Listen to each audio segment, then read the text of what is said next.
Muy buenas tardes a todos. Bienvenidos a este panel sobre economía circular que organiza Escuela de Estudios Ambientales en esta edición digital de Campus Party. Muchísimas felicidades, antes de nada, a todos los organizadores y especialmente al capítulo de México de Campus Party y, sobre todo, a mi querido Max Trejo, secretario general del Organismo Internacional de la Juventud para Iberoamérica. Muchísimas gracias por invitarnos. La verdad es que estamos todos encantados de estar aquí hoy con todos ustedes. Bueno, pues antes de nada, permítanme que les presente a nuestro panel de hoy. Nos acompañan, en primer lugar, Pedro Pablo Gutiérrez, quien es profesor titular de Comunicación en la Facultad de Comunicación de la Universidad de Vigo y especialista y profesor de Comunicación Ambiental. Nos acompaña también Franco Lamoglia, quien es abogado litigante y profesor de la Clínica de Derecho Ambiental del ITAM. Marcos Díaz nos acompaña también desde La Coruña, abogado litigante, maestro en Derecho y Políticas Públicas Ambientales y especialista en blockchain. Y nos acompaña también Javier San José Sancho, quien es el administrador ejecutivo de de Resinorte, que es una empresa de gestión de residuos muy grande en el norte de Portugal. Bienvenidos a todos. Muchísimas gracias por aceptar la invitación. Buenas tardes. Muchas gracias a ti, Tania. Perfecto. Bueno, muy bien. Pues vamos a empezar con uno de nuestros temas, porque en este panel vamos a hablar sobre 4 grandes temas, todos ellos relacionados con la economía circular. En primer lugar, hablaremos sobre este nuevo concepto relativamente joven, que es el de la economía circular, y sobre uno que va ligado a esto de la economía circular, que es el del desarrollo circular. Hablaremos también muy específicamente sobre residuos y sobre los retos que plantean los residuos hoy, especialmente tras el COVID-19. Hablaremos también sobre comunicación ambiental pospandemia. Y hablaremos también sobre esta gran tecnología que nos está inundando últimamente, que es blockchain y su papel en la economía circular. Así que, bueno, pues si les parece, empecemos con el primero de estos temas, que es el de economía circular y desarrollo circular. Y es que, como ustedes ya saben, desde el año 1987 se ha hablado, en este año que surge el concepto de desarrollo sostenible. Este desarrollo sostenible se ha instalado como modelo de desarrollo económico en la mayor parte de las sociedades. Y si bien es cierto que en un principio, y si leemos textos, artículos, libros de los años 90, vemos cómo la mayoría de las personas, de las sociedades, de los gobernantes en aquel momento consideraban que era algo inalcanzable y que era una utopía, lo cierto es que hoy se ha instalado, como decía hace un momento, en nuestras sociedades. Hoy, en la mayoría de los países, con mayor o menor fortuna, con mejor o peor tino, el desarrollo sostenible es algo presente en nuestra sociedad. Y este desarrollo sostenible, como bien sabemos, consta de 3 elementos fundamentales, que son el desarrollo económico, el desarrollo social y la protección ambiental. Bien, desde hace algunos años ya se habla mucho sobre economía circular, pero ¿qué es esto de la economía circular? Pues bien, la economía circular se ha definido como un nuevo esquema económico que lo que busca, lo que pretende es sustituir el tradicional esquema de extraer, producir y desperdiciar o tirar por el de la disminución de los residuos desde la planeación, desde el diseño, por el mantenimiento de productos y materiales en uso el mayor tiempo posible y por el reusar y regenerar. Sin embargo, si analizamos este concepto de economía circular a la luz de los pilares del desarrollo sostenible, vemos que este concepto o esta economía circular se refieren únicamente al pilar del desarrollo económico. Sin embargo, podemos ir un poquito más allá. Porque estarán de acuerdo conmigo en que los otros pilares del desarrollo sostenible, el pilar del desarrollo social y el pilar de la protección ambiental, también están generando efectos en algunos casos negativos, efectos externos negativos. Por ejemplo, ¿cuántas veces nos encontramos o nos enfrentamos a políticas sociales que son un desastre económico o que son un desastre ambiental? Entonces, en ese sentido, creo que es buen momento para que nos planteemos, bajo esta gran idea de la economía circular, que quizá es el momento de transitar hacia un desarrollo circular.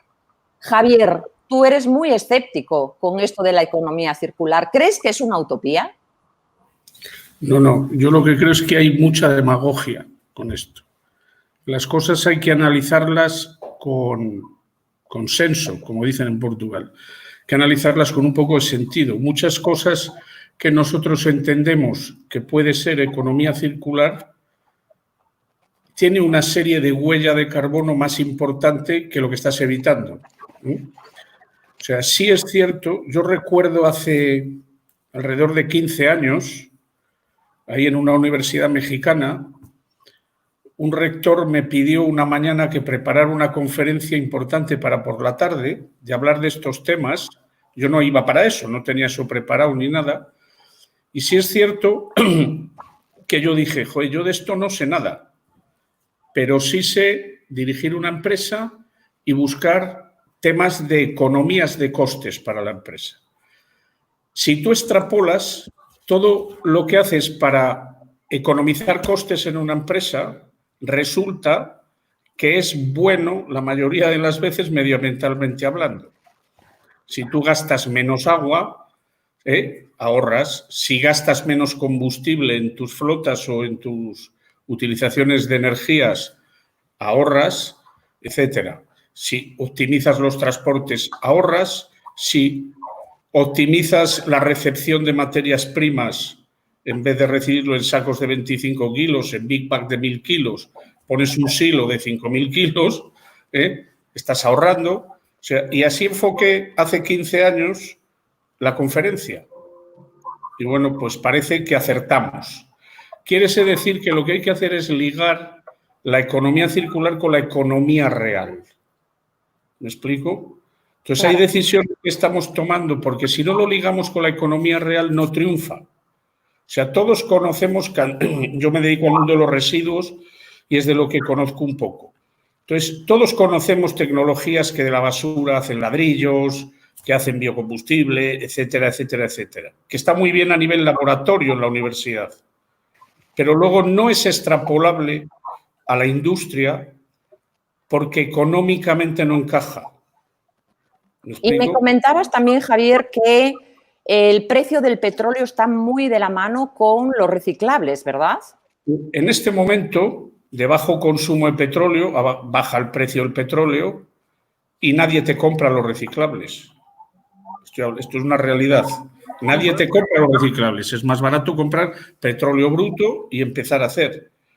¿Vale? Tú estás gastando un dinero en recolectar primero, que de esto ya podemos hablar también, ¿vale? Recolectar primero, lo hablaremos después en el panel de residuos, pero influye muchísimo en que a precio de petróleo barato las personas no te compran el reciclable. Ya. Muy bien. La pregunta que hay que lanzarse, y ya intervengo y ya lo paro, es que la gente está dispuesta a pagar €1 más, $1 más por algo que es sustentable. Es la pregunta que hay que hacerse.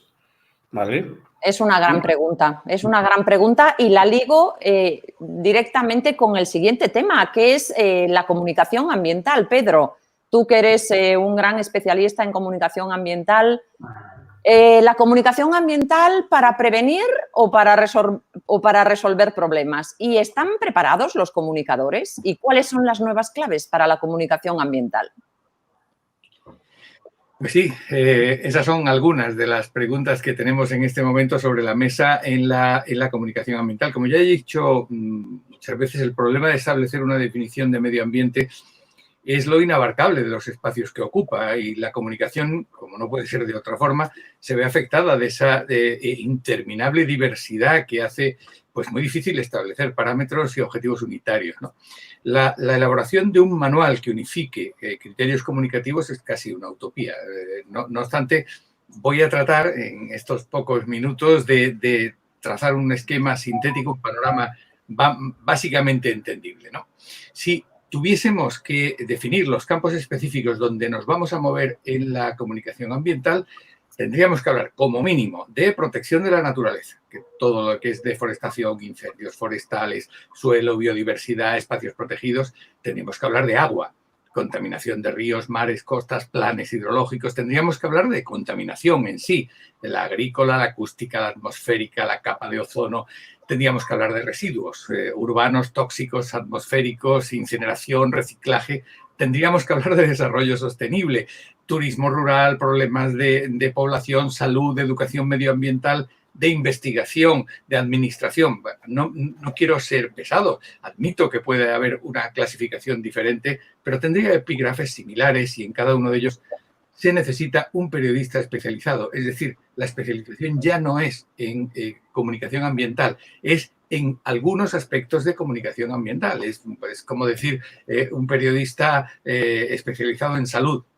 Pues sí, pero es que no es lo mismo la epidemiología que la pediatría. Es decir, para hablar con propiedad, ¿no? En una revista médica, digamos, ¿no? Esto es algo así lo que pasa en general. Por tanto, estaríamos hablando de que lo medioambiental tiene una transversalidad en la que se entrecruzan disciplinas y objetivos como un nudo de carreteras, ¿no? Otro campo a analizar sería el de los actores, lo que tú misma mencionabas, que quienes intervienen en el proceso de manera protagónica, porque intervenimos todos, aunque sea como simples ciudadanos, ¿no? Pero tendríamos que hablar de las empresas, tendríamos que hablar de las instituciones oficiales, tendríamos que hablar de la sociedad civil organizada, todo lo que son ONGs y demás, y tendríamos que hablar de los comunicadores. A estos últimos es a los que me voy un poco a referir porque es de lo que Si me centro en este último punto, la generación de contenidos se produce en los 4 ámbitos, pero es en el de los comunicadores en el que toma forma para su difusión, ¿no? Y aquí es donde entran a jugar elementos que tienen que ver con el trabajo, la conciencia, las líneas editoriales, los intereses particulares y colectivos. La mayoría de los que nos dedicamos a esto coincidimos en que hay un antes y un después del espectacular reportaje de Al Gore en 2006 bajo el título de Una verdad incómoda. Bueno, fue la primera vez que el prescriptor era importante, era un individuo que estuvo muy cerca de la Casa Blanca, paradójicamente, porque hoy la Casa Blanca es más un escollo que una ayuda, como todos sabemos, ¿no? Pero bueno, aquel prescriptor nos vino muy bien porque hizo las veces de concienciador, ¿no? Y esa es la palabra, concienciación, la más utilizada probablemente, no sé si con la suficiente habilidad, pero que la deberíamos ver como una herramienta más que como una cuestión semántica. Y claro, lo que tú decías, los comunicadores están preparados. ¿Quién conciencia al concienciador?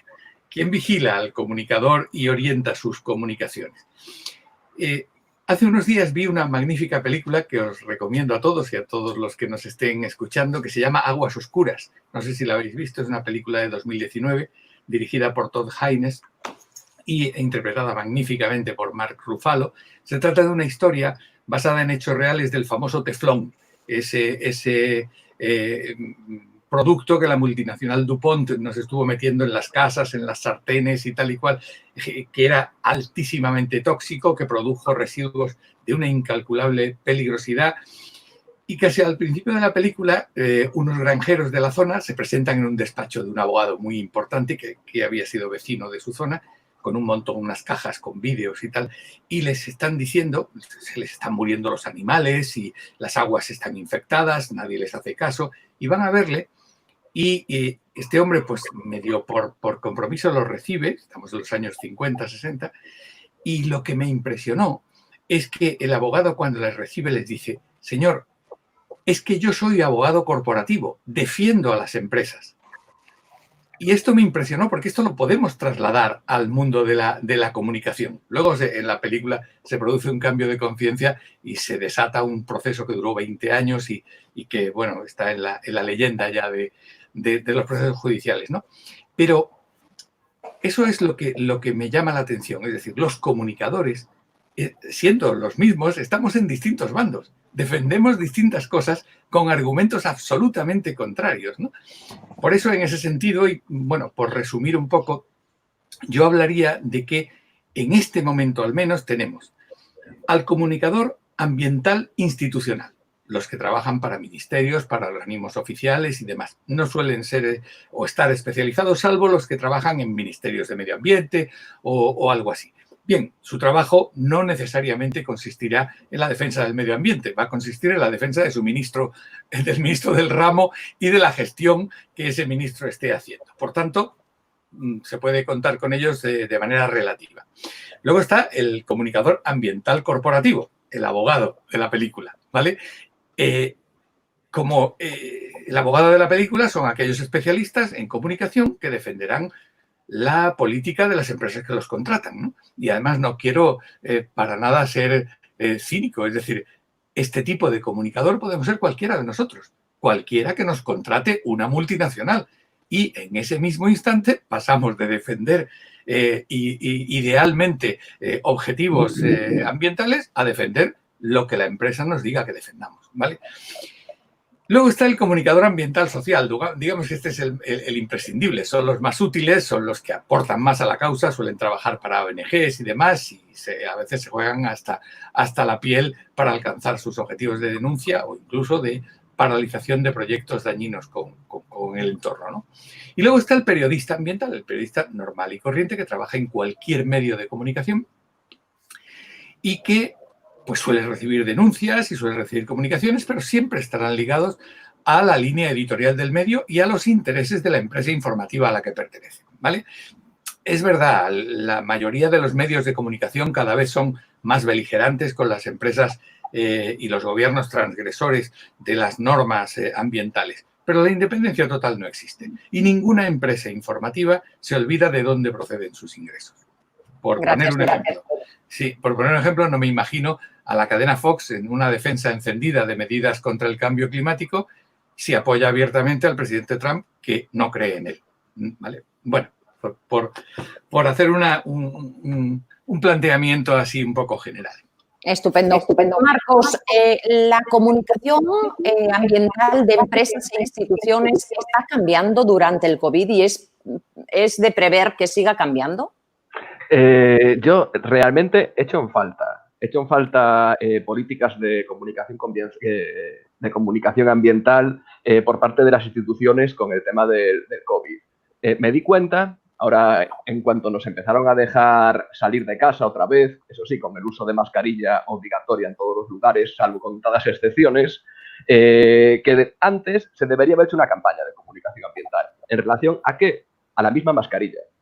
Ahora mismo parece que estamos en un momento en el que, bueno, de las dos mascarillas que existían pre-COVID, que eran la quirúrgica y la FFP2, es decir, la que impide que contamine a otras personas y la que impide que me contamine yo, empezaron a surgir nuevos tipos de mascarillas reutilizables, mascarillas higiénicas, mascarillas con cambio de filtro, distintos tipos de filtros, distintos tipos de productos y lo que se está empezando a ver ahora son mascarillas por las calles.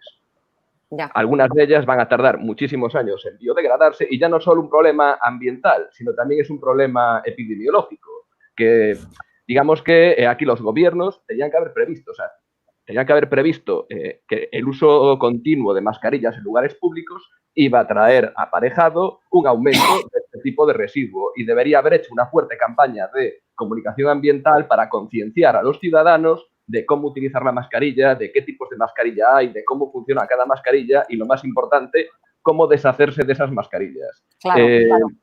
Y eso es algo que veo que yo creo que sabían que se iba a dar este problema, pero creo que viendo toda la responsabilidad la responsabilidad individual que tenemos los ciudadanos, creo que trataron de no meter el dedo en la llaga en este momento y que estarán dejando para más adelante esta campaña de comunicación ambiental. Pero bueno, esperemos que no sea demasiado tarde. Gracias, Marcos. Y esto lo enlazamos con el siguiente tema, que es el tema de los residuos. Franco, ¿es necesario cambiar la clasificación actual de los residuos, la clasificación que encontramos en las leyes sobre los residuos, especialmente después de esta pandemia? Pues sí, mira, la verdad no sé cómo esté la regulación en la Unión Europea, pero al menos aquí en México sí existe una necesidad porque este tipo de residuos biológico-infecciosos normalmente en una situación normal se dan dentro de los hospitales o las clínicas, ¿no? Y como bien dice Marco, pues ahorita tenemos una cantidad de residuos biológico-infecciosos que están inundando pues, el sistema normal de manejo de residuos sólidos urbanos, el residuo domiciliario. Y esto está generando, pues, puede haber una afectación grave a toda la cadena de logística, de manejo de los residuos hasta el confinamiento, ¿no? Porque este tipo de residuos se les tiene que dar un tratamiento especial.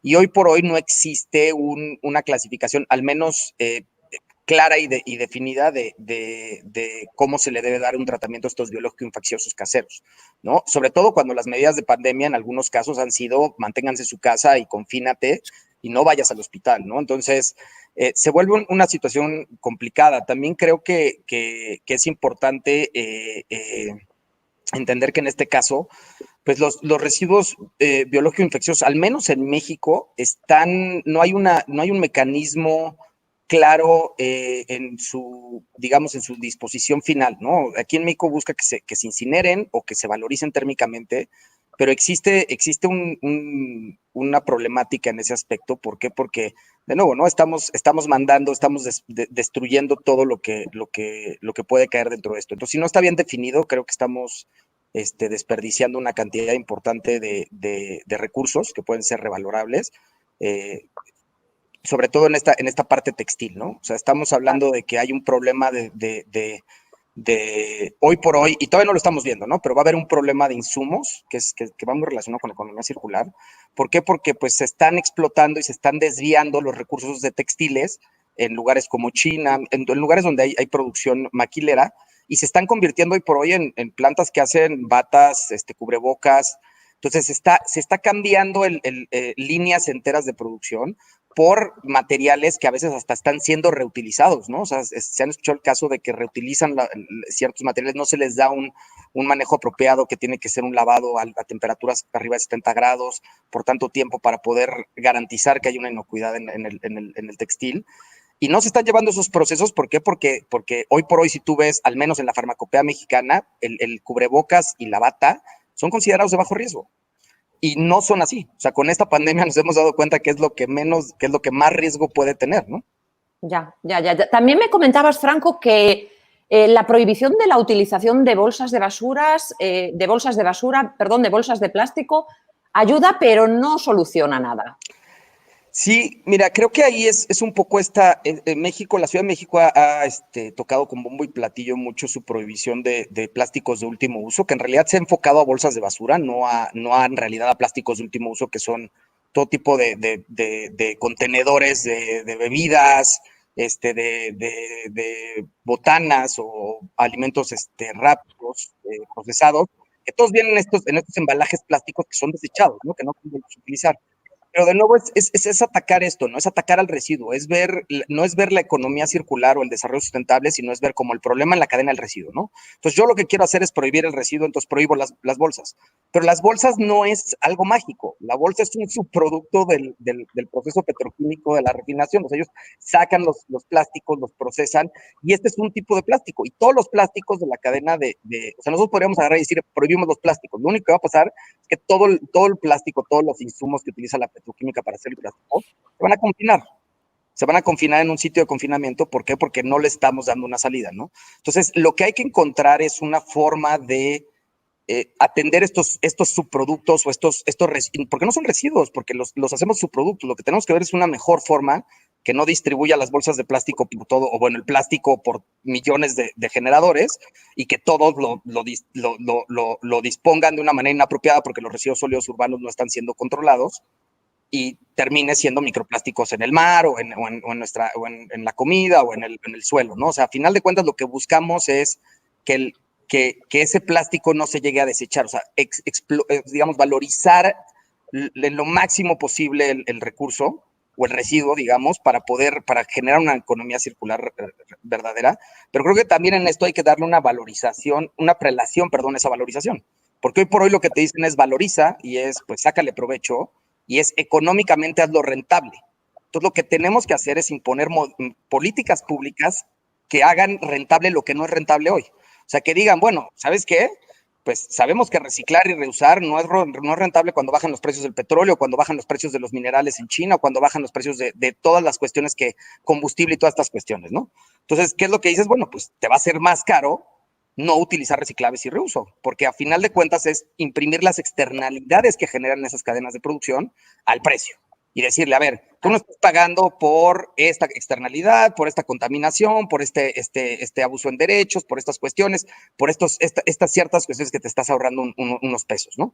Entonces, lo que dices es, pues, vamos a incentivar el reciclaje y el reuso. Entonces, lo que buscarías es que imponer cuotas de reciclaje o de reuso a todos los productos, básicamente para incentivar un mercado de reuso, un mercado que permita reimprimir los residuos a la cadena de los insumos.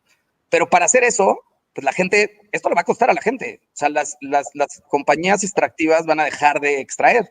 Y esas compañías son las compañías que más empleados, bueno, no sé si las más empleados, pero sí generan una gran cantidad de empleados, están dispuestas por todo el mundo, y ellos son los que van a sufrir esto, porque son a los que les van a decir, tienes tu banco de materiales, tienes tu, pues ya no se va a utilizar porque vamos a imponer cuotas para que se reutilice esto, ¿no? Entonces, es cómo hacemos eso y también cómo hacemos, o sea, entender que ese costo lo tenemos que cubrir todos, y para que toda la sociedad cubra ese costo, porque es en beneficio de todos, creo que aquí el blockchain es la mejor manera, porque lo que te permite es le da a la sociedad un poco de control y de transparencia en el punto de que está encriptado y que está difuminada sin perder la calidad de la información y que es, pues, virtualmente imposible modificarla, ¿no? Entonces, lo Perfecto, que te da es una certidumbre y seguridad. ¿Perdón? No, digo que bien, perfecto. Sí, Si perdón. quieres, dejamos el tema de blockchain para el siguiente bloque. Sí, nada más estaba ahí. Seguimos con residuos. Sí. Perfecto. Perdón, te interrumpí, Franco. Javier, adelante, habla de la realidad de los residuos actual y de las perspectivas después de la pandemia. Que hay una cosa, vamos, con la pandemia creo que todos hemos sacado una serie de cosas que no pensábamos. Uno, trabajo en Portugal, las medidas que tomó el gobierno portugués es recomendar la valorización energética, todo lo que se pudiera. Recomendó tener por lo menos la recogida selectiva en pandemia, 3 días plástico y metal y 24 horas papel cartón, porque los estudios demostraban que estaba el virus. Pero hoy más hemos sacado cosas que nos pueden ayudar para el camino que tenemos. Hemos descubierto el teletrabajo, que era un gran desconocido. Se ha demostrado que con las tecnologías actuales muchas veces se pueden hacer teletrabajo. Se pueden evitar muchos viajes con las videoconferencias, videoreuniones. Sí es cierto que un factor importante en una empresa y en su relación interempresas es el factor humano. Yo creo mucho en el factor humano. Entonces, sí se pierde ese contacto, tanto intraempresa como extraempresa, con proveedores, etcétera. ¿Vale? También es cierto, en el tema de los residuos, los fabricantes han hecho su trabajo, o están haciendo su trabajo. Una lata de refresco hoy pesa mucho menos que hace 10 años, 5 años. Una botella de PET pesa muchísimo menos ahora que hace 5 años, 10 años. Ahora, esto tiene un tema, falta el tema, en mi modo de ver, el diseño del producto. Pero el envase no es solo marketing. El envase cumple una función fundamental que es los textos legales, la información legal, ¿vale? Entonces, quiero decir que ese soporte lo tienes que tener porque tienes que dar información legal del producto. Entonces, es difícil, pero yo creo que esto camina hacia buscar productos que se puedan reutilizar varias veces. Ahora bien, toda la política que hay de residuos de Europa es penalizar el que vaya a vertedero. Van subiendo las cuotas, 50 euros, tonelada que vaya a vertedero, 100 euros, etcétera, ¿vale? Y esto es muy bonito, pero a día de hoy, con las tecnologías existentes a día de hoy, siempre tiene que ir a vertedero, porque aunque tú incineres, cuando una incineradora funcionando bien, tienes alrededor del 20% de residuo en cenizas, que es residuo peligroso, y en escorias, ¿vale? Que tú la puedes inertizar. Inertizas las escorias y ya se utilizan, en carreteras y demás, ¿vale? Pero cuando tú paras una incineradora un mes al año, ¿dónde llevas los residuos? Tú no puedes tener un mes almacenados los residuos. Esto es una evidencia. Después, a mí me gustaría hacer una reflexión no solo con el tratamiento de residuos, sino también con la recolección. O sea, todas las bolsas que tenemos de diferentes colores, todos en casa, esto se definió cuando no estaba la tecnología de separación tan avanzada como está a día de hoy. Quiero decir que son temas que tenemos que pensar porque es muchísimo más barato separar en una planta las cosas que separarla cada ciudadano en su casa y transportarla. Esto es así, Tiene mucho menos huella de carbono hacerlo de esta manera que no todos los camiones de distintos colores que pasan recogiendo los residuos. Yo es una reflexión que la lanzo ahí, que cada uno opine. O sea, yo soy muy escéptico con esto, de cada vez hay que buscar más colores para separar y separar en casa y demás. Es mucho más barato separarlo en una planta. Las economías de escala son importantísimos y está inventado, O sea, a día de hoy tú puedes tener plantas. Vosotros los gallegos tenéis ahí Sogama. Sogama tiene una planta de separación de envases que tiene 20 y tantos separadores ópticos, ¿vale? Quiere decir que no hay persona que toque el producto, por ejemplo, por poner un ejemplo. O sea, quiero decir que hay que estudiar un poco las cosas. Yo creo que hay que ver el diseño de los envases. Esa es una vuelta que hay que darle. Y luego ver un poco la filosofía también del residuo, todo lo que es el ciclo completo del residuo. No solo desde la generación en los hogares. Cuando yo era pequeño se compraba mucho a granel. Y hemos llegado a viejos, no nos hemos muerto. Aquí estamos, ¿vale? Se compraba mucho a granel. Cuando yo era pequeño tú ibas a la tienda, llevabas tu casco y te daban 10 céntimos, no me acuerdo lo que fuera. ¿Me explico? O sea, ese casco ya se reciclaba, porque te daban. Quiero decir que hay que ver las cosas con un poco de perspectiva. A mí sí me gustaría decir otra cosa, y es una pregunta que lanzo. ¿Esto que hemos vivido ahora con el COVID puede incidir en la globalización? O sea, hay una serie de sectores que no se estaba fabricando en cada país, que no se estaba teniendo en cuenta, y hemos visto todos y hemos padecido las carencias. Esa es una reflexión.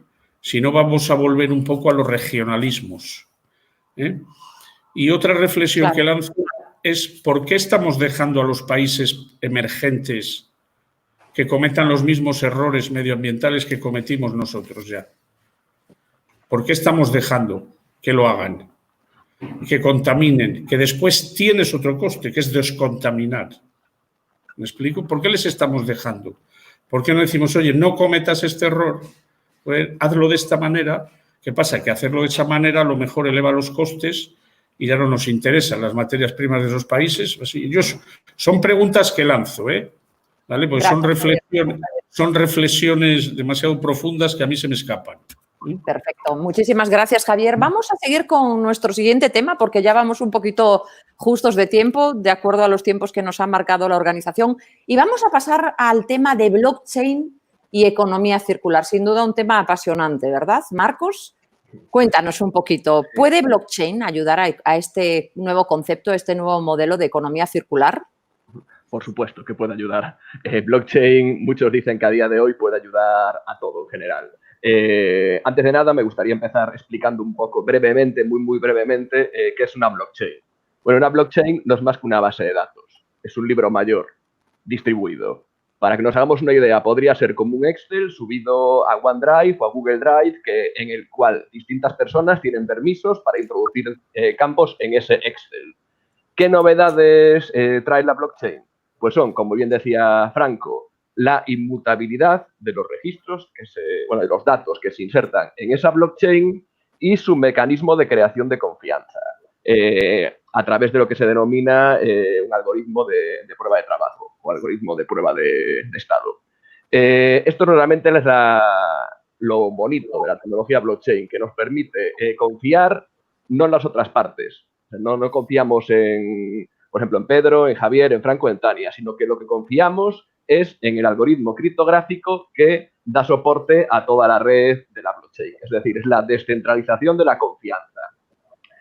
¿Dónde es bueno o dónde es recomendable que se descentralice la confianza? Pues en unos entornos con múltiples partes distintas que, por norma general, no confían entre ellas. Por ejemplo, yo tengo mi empresa matriz y mis filiales, pues ahí una solución blockchain no sería recomendable. A no ser que mis filiales me estén engañando, se supone que la información que las filiales dan a la matriz es la correcta. Sin embargo, en un ámbito en el que son distintas empresas, cada una con sus propios objetivos y con sus propias finalidades, en la que por naturaleza ninguna empresa confía plenamente en las otras, es donde un sistema de confianza descentralizado es adecuado o puede dar un buen resultado.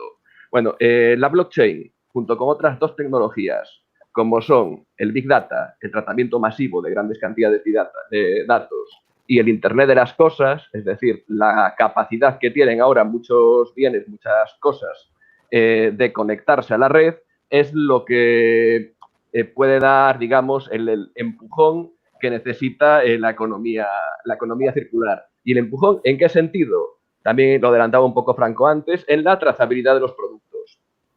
Es decir, no cabe duda de que la trazabilidad de un producto es algo muy importante de cara a un desarrollo económico circular. Si no controlamos, si no sabemos específicamente dónde se encuentra cada producto, a dónde va, de dónde viene y, digamos, toda esta información relacionada no solo con un producto, sino también con una materia prima o incluso con un residuo, tener esta información de una forma transparente es lo que hace que podamos, digamos, conseguir este tan ansiado desarrollo económico circular. Desde mi punto de vista, la información es poder. Cuanta más información tengan las empresas, cuanto más información tengan los ciudadanos, cuanta más información tengan los gobiernos, más fácil será poder actuar en una materia como es la economía circular. Y no cabe duda de que a día de hoy esta falta de información que tenemos muchas veces es lo que hace que no podamos completar el círculo de este tipo de economía. Para simplificar el uso, para un ejemplo sencillo del uso de una blockchain para trazar los productos y para conseguir la economía circular, lo encontramos con las latas de refresco, de las que ya hablamos ahora. Es un ejemplo sencillo que después podría escalarse hacia otros ejemplos mucho más complejos. Una lata de refresco no es más que aluminio, la pintura que la envuelve y me parece que también tiene un revestimiento interior para mantener el producto. Serían esos tres elementos. Entonces, es muy fácil de simplificar. Pero como decía, puede ser escalable. Podemos aplicar el mismo esquema para una lata de refresco que para un iPhone. Hoy en día leí hace unos días la noticia de que Apple desarrolló un robot de no sé cuántos brazos articulados que es capaz de desmontar un iPhone en cuestión de segundos y separar todos sus componentes. Bueno, eso va a ser el futuro. Con esas máquinas nosotros podemos desmontar el iPhone y saber que tiene tantos gramos de coltán, tantos gramos de tungsteno, tantos gramos de plástico, tantos gramos de aluminio y saber para dónde va o para qué se va a usar cada uno de estos componentes, cuáles se pueden reutilizar y cuáles serían considerados desechos.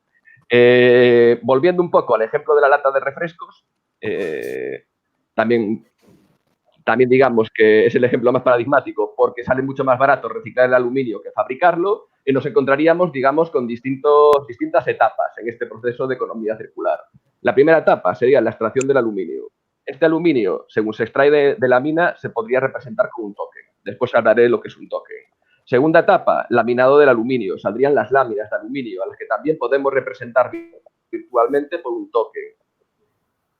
Tercer fase, la fabricación del envase de aluminio. También podríamos representarlo por un token. El embotellado y la distribución con sus respectivos tokens, la venta con sus respectivos tokens. Es decir, que tendríamos información detallada, transparente y sin posibilidad de inmutar de todos los estados por los que pasa este producto, digamos, este aluminio, desde que se extrae de la mina hasta que acaba siendo un residuo sólido urbano.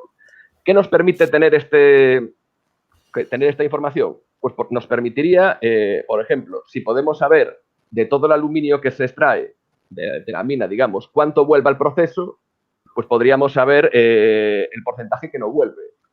Podríamos saber de por qué no vuelve ese porcentaje. Es decir, si yo tengo el seguimiento de la lata hasta que se vende y sé que se vendió, por ejemplo, en el Carrefour que tenemos aquí en Alfonso Molina, sé que fue en Coruña donde el comprador de la lata del producto final fue el que no, digamos, reincorporó esa lata al proceso circular.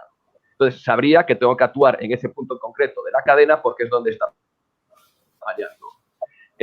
Cuando hablo de tokenizar productos, me refiero, tanto por productos, materias primas, residuos, me refiero a representar digitalmente ese activo y a incluir incluir toda la información sobre el mismo, de dónde viene, cuándo se extrajo, a dónde va, el precio que tuvo, de una forma que cualquiera de las personas que están interesadas en este proceso puedan obtener esa información. Se trata, como estábamos antes, de valorizar realmente. Si tengo un token que representa un producto y que en ese producto tengo y que en ese token tengo toda la información relativa al producto e incluso puedo intercambiarlo, es mucho más fácil, por ejemplo, imaginemos que yo soy una empresa que fabrica envases y quiero obtener latas de aluminio para poder reciclar y reutilizar en mi industria. Si yo tengo acceso a toda la cantidad, digamos, todos los tokens de distintas latas de aluminio que se encuentran en España, yo podría elegir, pues bueno, aquí tengo un proveedor que me las está ofreciendo en mi propia comunidad autónoma, me lo ofrece mucho más barato que este proveedor que está en la otra punta del país y encima voy a gastar menos en el transporte de esa materia prima. Entonces, es una decisión que desde un punto de vista económico y beneficia al medio ambiente. Serían las tres patas del desarrollo sostenible de las que hablaba Tania. Perfecto, gracias. Bueno, realmente no es una panacea este sistema de la blockchain de cara a la gestión de residuos, pero la idea es un poco lo que decía también Javier. ¿Cómo se implementa? Podríamos implementarlo a base de una ley, es decir, obligar a todas las empresas a que tokenicen sus productos según una blockchain. Sin embargo, no creo que sea de que las empresas voluntariamente y en función a que les va a salir rentable, o sea, les va a ir al bolsillo y van a ganar más dinero registrando todos sus productos, todas sus materias primas y todos sus residuos en una blockchain, para que sean las propias empresas las que lo hagan voluntariamente, porque estas empresas muchas veces a nadie nos gusta que los controlen y a las empresas tampoco les va a gustar en un principio que se pueda saber dónde compran su materia prima, cuándo la transforman, a dónde la mandan, qué porcentaje acaba convirtiéndose en residuo y, por lo tanto, para cambiar ese punto de vista y para que les guste estar controlados, también tendremos que darle a cambio un beneficio económico, es decir, que puedan quitar un beneficio económico por el hecho de tokenizar sus productos. Muy bien. Y esto es un poco todo. Perfecto, pues muchísimas gracias, Marcos. Franco, ¿cómo está México de cara a la economía circular? ¿Se ha hecho algo? ¿No se ha hecho nada? Y por otra parte, y hablando ya de este tema concreto de blockchain, apuntabas tú la necesidad de un esquema de control que permita verificar y controlar las cadenas de proceso. ¿Puede ayudar blockchain ajustándolo un poco a la realidad mexicana? Sí, mira, rapidísimo, de la Ciudad de México, la Ciudad de México tiene un programa que se llama Basura Cero, y creo que es el problema, o sea, que trata de atender un poco la economía circular, pero es como si tuviéramos toda la economía y solo fuera circular la parte del residuo, porque porque principalmente es valorizar, y valorizar térmicamente el residuo, pues en realidad no es una economía circular, porque estás terminando con ceniza, ¿no? O sea, sí le estás recuperando algo, pero no estás generando lo que busca la economía circular, ¿no? Sobre esto, pues yo creo que, mira, la economía circular implica un gasto público en la conversión de nuestro esquema de producción. O sea, implica subsidiar a empresas extractivas, empresas que se dedican a extraer, y no estoy hablando de empresas que producen embalajes nada más, estoy hablando de las empresas que extraen los recursos naturales. Es subsidiarlas a ellas o subsidiarlas para que se dediquen a otra cosa, para que cambien su modelo productivo, o para que conserven los ecosistemas que explotan, ¿no? Y esto va a implicar un costo social que lo vamos a tener que pagar tanto las empresas como los consumidores, ¿no? Porque tenemos que entender que de otra forma no estaríamos hablando de la economía circular. Para lograrlo hacer, y para que no caigamos en el juego del greenwash o caigamos en el juego este producto reciclado y solo tiene el 2 o el 3% de reciclado, pues se necesita tener un gran control, y creo que aquí el blockchain es donde podría entrar, ¿no? Porque lo que permite el blockchain es darle a la gente una credibilidad de que ese gasto que estamos socializando o economizando, va a terminar teniendo un resultado real sobre la disminución de la extracción, ¿no?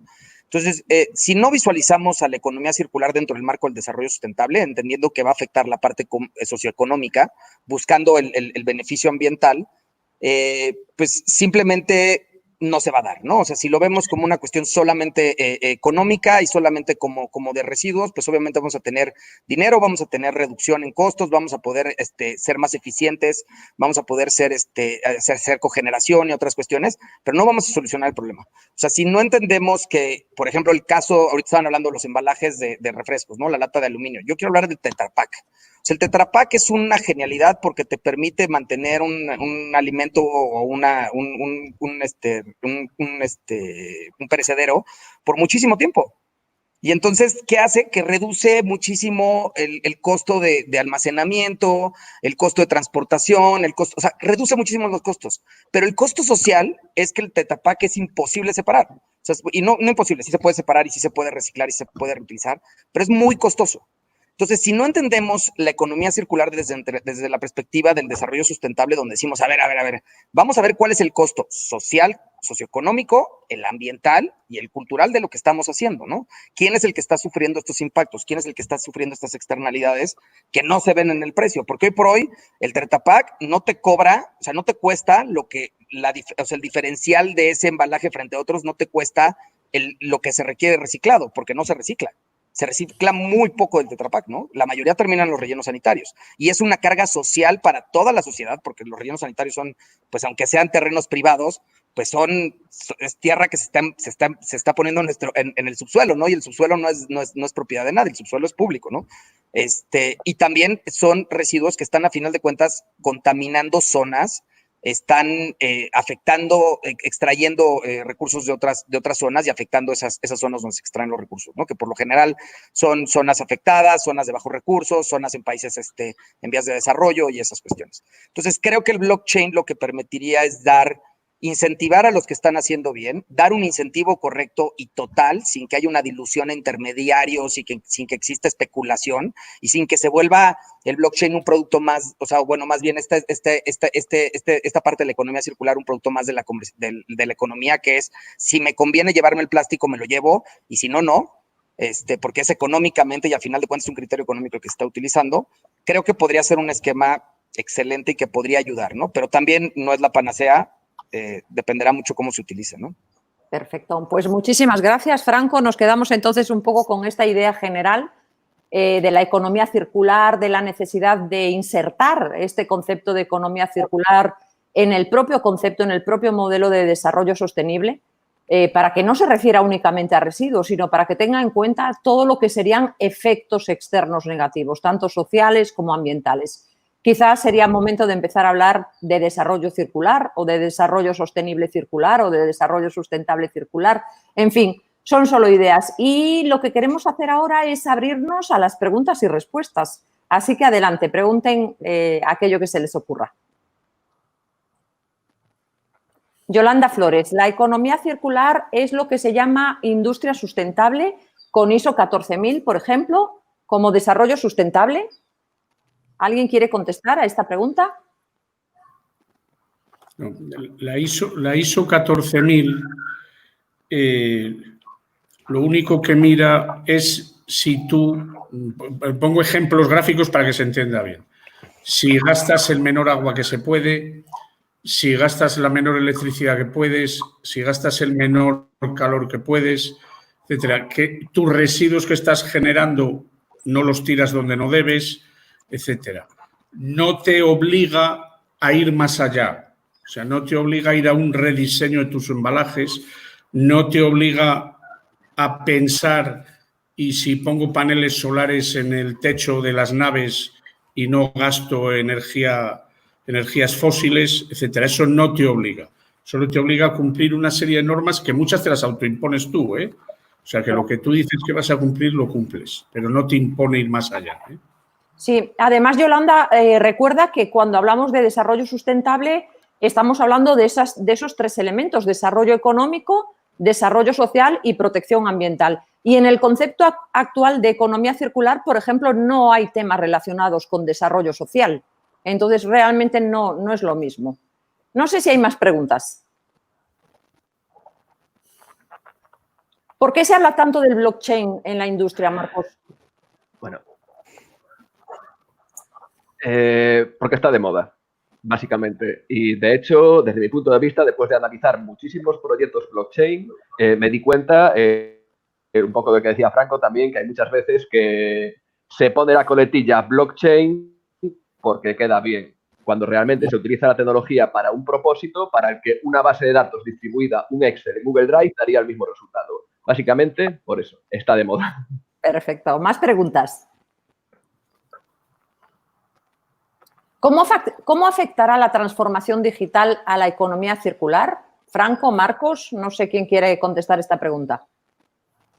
Pues creo yo que la transformación digital sí nos ayuda. ¿Por qué? Porque creo que para poder implementar todo este tipo de blockchain y cuestiones de economía circular, para poder llevar esta contabilidad, pues requieres tener digitalización en todos los puntos de la cadena, ¿no? O sea, necesitas tener alguna forma de contabilizar y asegurar que el input de la cadena, en esa parte de la cadena, pues se está dando de una manera que no es alguien lo apuntó en un papelito y se lo mandó a alguien para que lo subiera, ¿no? O sea, a final de cuentas creo que ahí o sea, sí se requiere de esto, pero también la transformación digital creo que trae un nuevo problema, ¿no? Que es como ya lo decía Marco, que trae pues una cantidad de residuos súper complejos de reciclar o de reutilizar y que son altísimamente contaminantes, ¿no?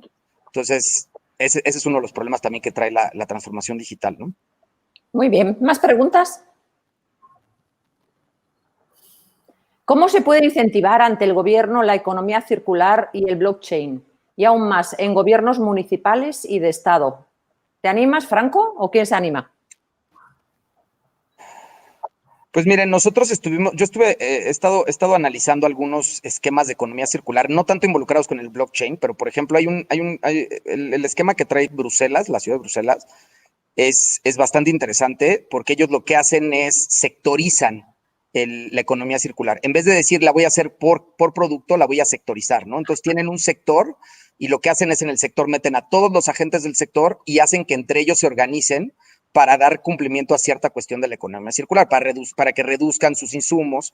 Y creo que el esquema de cómo introducir estas políticas públicas siempre es el mismo, ¿no? Que primero es un fomento donde buscas dar incentivos a que la gente lo haga y vas buscando un esquema transicional donde llegues a un cierto punto crítico en los incentivos que estás dando del porcentaje de tu masa, de tu muestra, pues llegas y dices, ok, ya lo puedo hacer obligatorio. ¿Por qué? Porque el costo de conversión pues ya se ha disminuido y se ha socializado de manera suficiente. Entonces, el incentivo tiene que ser muy bueno. El incentivo para todos, ¿no? Para todos para cumplir. Y este incentivo, ¿cómo lo socializas? Con impuestos, yo creo. Ok. Tenemos una última pregunta, creo. Emiliano Aguilar, ¿cómo contribuye el blockchain? Veo que el tema del blockchain ha sido el tema estrella, ¿verdad? ¿Cómo contribuye el blockchain a la economía circular? Marcos, ¿quieres terminar tú? Sí, en la trazabilidad. Para mí, digamos que aunque realmente el uso de la blockchain para realizar la trazabilidad de los productos es el último de los usos que se le da, el menos desarrollado de ellos. El primer uso fue el uso para transacciones económicas, el segundo fue para aplicaciones centralizadas. El tercero es el de la trazabilidad. Y para mí es a la economía circular. Perfecto. Bueno, pues muy bien, pues muchísimas gracias. Creo que no hay más preguntas. ¿O hay alguna más? Ya no hay más preguntas. Bueno, pues como no hay más preguntas, nuevamente agradecer en primer lugar a nuestros panelistas de hoy, a Javier San José, a Franco Lamoglia, a Marcos Díaz, a Pedro Pablo Gutiérrez. Muchísimas gracias por aceptar esta invitación y nuevamente agradecer a las organizaciones de esta edición digital de Campus Party, especialmente al capítulo de México, especialmente a Max Trejo. Muchísimas gracias por la invitación. Estuvimos encantados de estar aquí. Hasta pronto. Muchas gracias. Hasta luego. Muchas gracias. Hasta luego.